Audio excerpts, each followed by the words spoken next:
Good evening and welcome to the 59th Annual Academy Awards show. My name is Chevy Chase, and I must say I feel privileged to be your host this evening.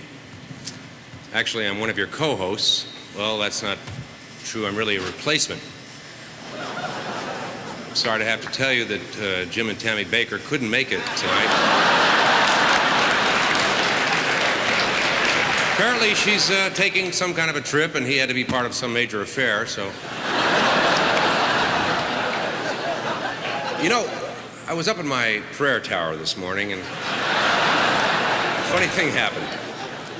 I was talking with you-know-who, and he said to tell you that I have to raise $15,000 before the show's over. Or he's going to call me home. I said, what do you mean, call me home? What if I'm not there? Should I leave my machine on? Anyway, I've told you, so I've done my part. And you've got to the end of the show to do your part, and that's more than enough time. It's only 15 grand and you're all rich. It's not as if it was 1.3 million and you were all poor.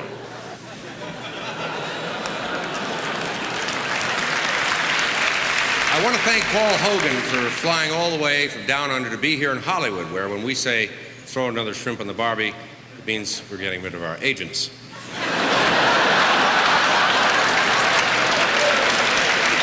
Paul, I'm looking forward to the sequel, Kangaroo Dundee. And I also want to give special thanks to Shirley MacLaine. I'm not a kook, but I do believe in reincarnation. In fact, I used to be Shirley, and it was exhausting. It's a lot of yucks. Very tiring. So this is kind of like deja vu for me.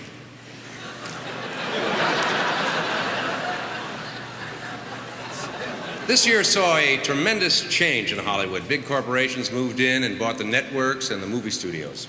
One giant firm now manufactures both television shows and garbage disposals, and sometimes gets the two confused.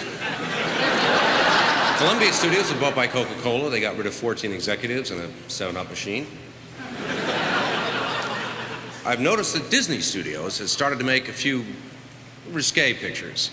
I took my kids to the movie the other day, and I saw Mickey Mouse wearing a raincoat. Mickey Mouse. And the salaries of the stars are startling now. Golan and Golbus of Canon Films paid Sylvester Stallone $12 million for his last picture. And they were under the impression that the money for the Contras was being diverted to them.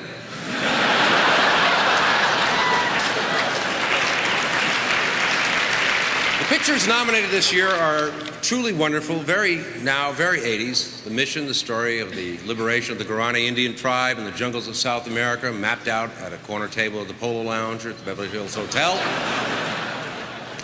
Platoon, a recruiting film for conscientious objectors. I turned that one down. I was up for it. Children of a Lesser God, how to make love in a swimming pool without waking the neighbors.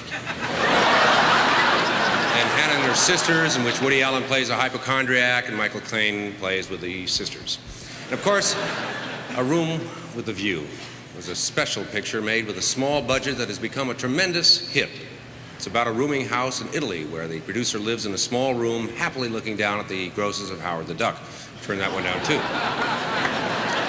So Paul and Shirley and all of you out there, welcome to Monday Night Live, when the most important secrets in Hollywood are contained in briefcases held by two men whose complete silence can be depended upon, Poindexter and North. Now, I especially want to welcome the nominees tonight. A lot has been said about the length of the show, particularly the acceptance speeches. We're asking you to keep your speeches under 1 minute because we're on ABC, and if they wanted long, rambling speeches, they'd rerun America.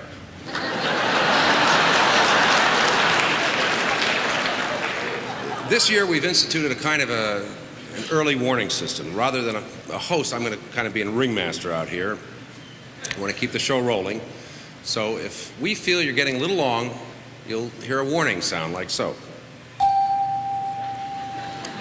10 seconds after that, there'll be another warning. Excuse me. And in the extreme cases, you will hear that.